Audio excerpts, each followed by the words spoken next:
Olá, queridos, no nome do Senhor Jesus Cristo, estamos juntos hoje para trazer para você uma palavra amiga, uma palavra de fé, que eu tenho certeza que de alguma forma vai gerar em seu coração o entendimento que você precisa para que você possa sair da situação em que você se encontra, seja ela qual for. A palavra do Senhor, ela é rica em ensinamentos para nós, ela é viva, ela é eficaz. É a mesma palavra que foi gerada na criação de tudo. Quando Deus disse, haja luz, naquele momento o poder de Deus entrou em ação e trouxe à existência as coisas que ainda não existiam. E é esta palavra que eu quero compartilhar com você agora, para trazer a você entendimento, para trazer a você fortalecimento, revelação, direção, para que você possa caminhar exatamente como Deus quer que você caminhe. A palavra de Deus hoje que eu quero compartilhar com você é uma palavra muito conhecida, acredito que muitos de vocês já leram, já ouviram e já receberam de Deus revelações, mas mesmo que você conheça essa palavra, não despreze, porque eu tenho certeza que Deus vai trazer algo novo para você. Ela está em Jonas, no capítulo 2, eu vou ler dois versículos, o versículo 1 e o versículo 2. No versículo 1 diz assim: E orou Jonas ao Senhor, seu Deus, das entranhas do peixe, e disse, na minha angústia clamei ao Senhor, e ele me respondeu. Do ventre do inferno gritei, e tu ouviste a minha voz. A Bíblia nos mostra aqui um momento na vida de Jonas muito difícil. Jonas era um servo do Senhor, e ele recebeu do Senhor uma missão para ir à cidade de Nínive e pregar para aquela cidade, para aquele povo. Mas Jonas decidiu pegar um outro caminho. E isso trouxe consequências negativas para a vida de Jonas. Jonas, a palavra nos mostra que dentro de um peixe, no ventre de um peixe, ele clama ao Senhor. E ele nos traz aqui, esse texto nos traz muitos ensinamentos. No versículo 2, Jonas disse assim, e disse, na minha angústia clamei ao Senhor. A angústia, querido, é um sentimento que toma o nosso coração justamente diante de situações difíceis que nós enfrentamos. Problemas que se levantam, uma má notícia que uma pessoa recebe. Não é propriamente o problema, que gera angústia, mas é a falta de conhecimento, de entendimento. É quando a pessoa não sabe o que fazer com aquele problema, é que acaba ficando angustiado. A pessoa se depara com um problema e se ela sabe o que fazer, se ela já tem uma solução, então aquele problema não vai angustiá-la, mesmo sendo um problema, porque ela já tem a resposta, ela sabe como lidar. Mas quando a pessoa não sabe como lidar com aquele problema, aí então ela fica angustiada. E é um momento perigoso. Há muitas pessoas que no momento da angústia deixam a família, outras que abandonam o emprego. Quantas pessoas que saem de uma cidade para outra por conta de uma angústia, que abandonam tudo porque um problema surgiu, não souberam o que fazer, ficaram angustiados e acabaram tomando uma decisão que na realidade mais complicou o seu problema. Agora, o que nós devemos fazer no momento da angústia? O mesmo que Jonas fez. Jonas disse assim, na minha angústia clamei ao Senhor. A melhor coisa a ser feita é clamar ao Senhor quando estamos angustiados. Eu não sei se alguma coisa está angustiando você, se alguma coisa está roubando a sua paz. Talvez você ouviu algo que você não gostaria de ter ouvido, talvez algo aconteceu que roubou a sua paz, eu não sei.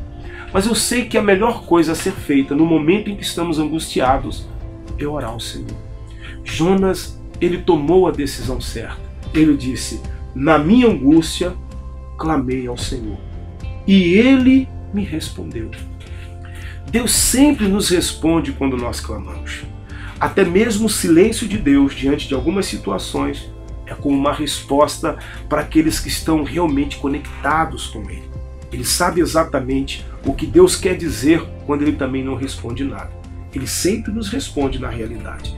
Agora, a verdade é que muitas pessoas, quando clamam e recebem a resposta de Deus, e quando essa resposta não é compatível com o que estas pessoas desejam, é comum que algumas pessoas rejeitem a resposta de Deus.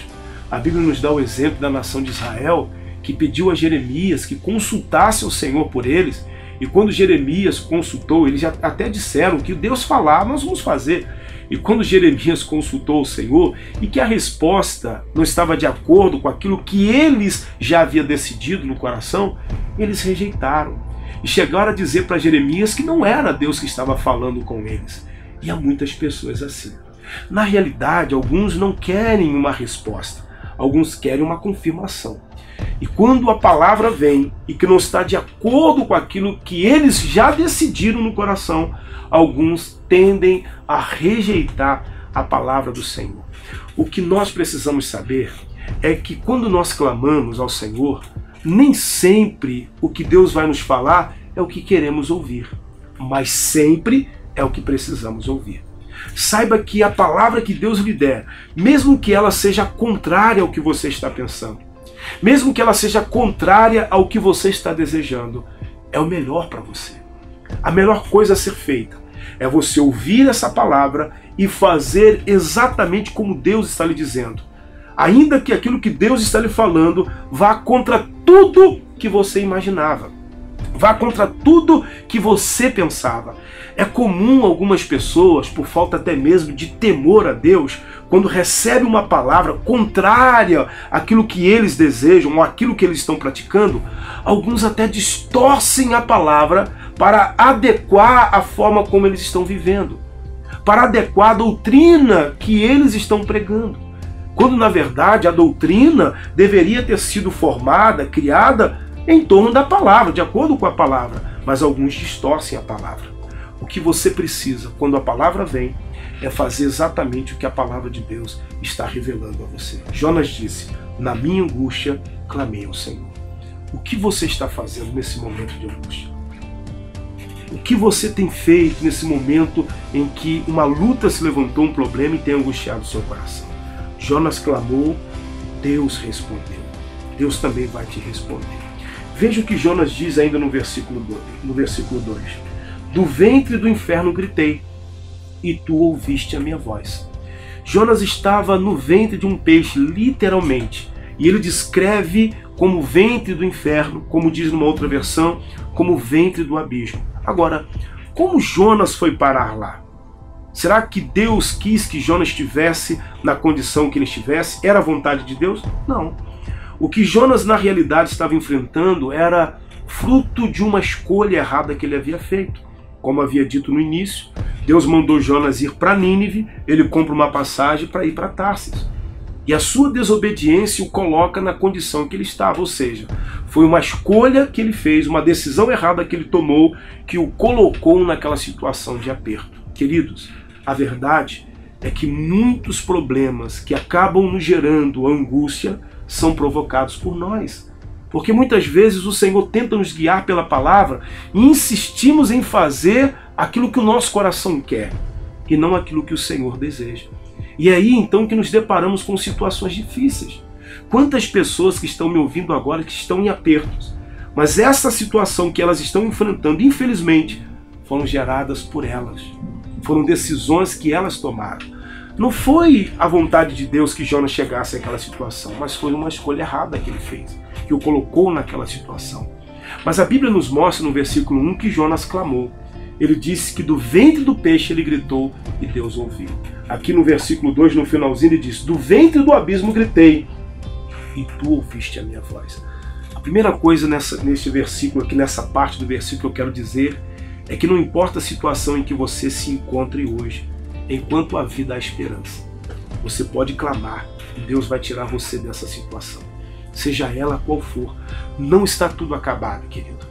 Não está tudo acabado. Talvez você esteja também no fundo do poço, falido, seu casamento destruído, desenganado pela medicina e tudo indica que para você não tem mais jeito. Mas se você clamar, Deus te responderá. Jonas estava no ventre do abismo e ele clamou e Deus o ouviu. Da mesma forma como Deus ouviu a Jonas, Deus também pode e quer ouvir você para tirar você dessa situação. Agora, pastor, o senhor estava dizendo que foi a escolha de Jonas que o colocou lá. Foi a decisão errada que ele tomou que o colocou lá. Por que Deus ouviu Jonas? Por que Deus tirou Jonas daquela situação? Se foi o erro dele que o colocou naquela situação? Deus o ouviu porque, apesar de todos os erros de Jonas, Deus não deixou de amá-lo. O amor de Deus é incondicional, querido. Eu não sei exatamente como você está agora, a vida que você está levando. Talvez você que está me assistindo agora, talvez você cometeu um crime, talvez você fez algumas coisas erradas, tomou algumas decisões erradas, talvez você um dia esteve no altar de Deus, você fez coisas que não deveria, se desviou, eu não sei. Eu só sei que independente do que você fez, o amor de Deus por você é o mesmo. Deus continua amando você. Eu não estou aqui fazendo apologia ao erro, fazendo apologia ao crime, não, de maneira nenhuma. O que eu estou ressaltando aqui, enfatizando para você, é que Deus continua te amando, independente do seu passado, independente das suas práticas. É claro que Deus não pode agir na sua vida se não houver um arrependimento. Se você não buscá-lo, só houve uma mudança na vida de Jonas porque houve de fato um arrependimento. Ele buscou o Senhor. E é exatamente o que você precisa fazer aonde você está agora. Não importa a situação em que você se encontra. Se você buscar o Senhor, você vai encontrá-lo. Porque Ele continua amando você. Ele continua com o mesmo propósito com a sua vida. Veja o exemplo de Jonas. A Bíblia diz que Jonas orou e Deus o ouviu. No versículo 10 diz: falou, pois, o Senhor ao peixe e ele o vomitou na terra. Vomitou Jonas na terra. Deus tirou Jonas daquele aperto. O capítulo 3, versículo 1 diz assim: e veio a palavra do Senhor segunda vez a Jonas, dizendo: levanta-te, vai à grande cidade de Nínive e prega contra ela a pregação que eu te disse. Pela segunda vez Deus fala com Jonas, ou seja, Deus não só tirou Jonas daquela situação que ele mesmo se colocou, mas Deus também restituiu a sua missão. Deus restituiu aquilo que ele tinha para a vida de Jonas. Deus quer fazer o mesmo com você, querido. Deus quer restituir aquilo que te foi roubado, aquilo que você perdeu por conta das suas escolhas, por conta das decisões que você tomou. Tá certo? Olha, que a palavra do Senhor seja selada no seu coração, que você seja edificado por ela em nome de Jesus. Lembre-se disso. Aonde você estiver, lembre-se que Deus tem um propósito com a sua vida. Guarde no seu coração. No momento de angústia, clame e Deus responderá a você, tá bom? Um forte abraço para você, até o próximo vídeo.